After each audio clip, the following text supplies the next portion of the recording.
you, Lord. Welcome to my guys. Thank you, vlog. So, dream come true. Ni Jupel the farmer. Guys, bili tayo ng elf.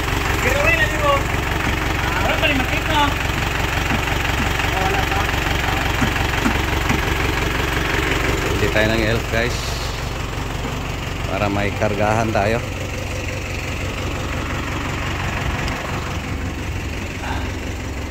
Thank you sa agaw ko. Yan, shout out. Kalmar kayo.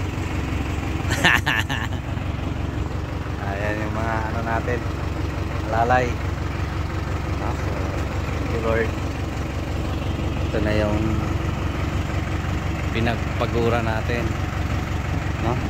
Instead bibili tayo nito, guys, kung kayo yung papipiliin or niyan,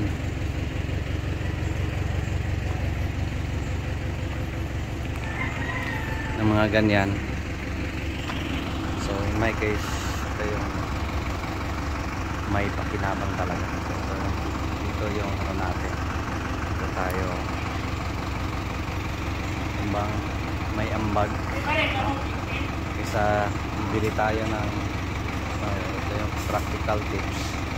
Of course, maganda din pag bibili tayo ng mga magagarang sasakyan, pero one time use lang yun, ambang family, personal lang. Pero again, para sa akin is yung pang long term na later na yung mga ganyan, no? So sa atin is ito tayo sa pwede natin mapakinabangan sa ating pagtatanim, no? So ito second hand, so far napakaganda.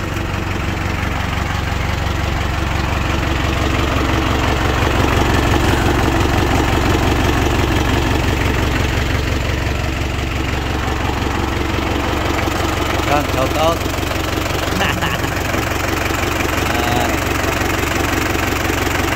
Check nila.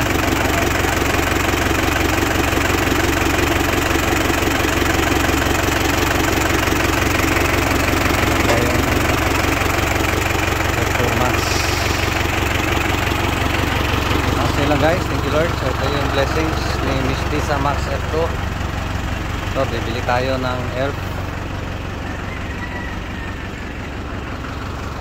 Tulong at saka laking ambag para sa ating pagpa-farming, no? Pwede rin dagdagan natin ng ayan, bakho liter na ito, meron pang ito bunggo.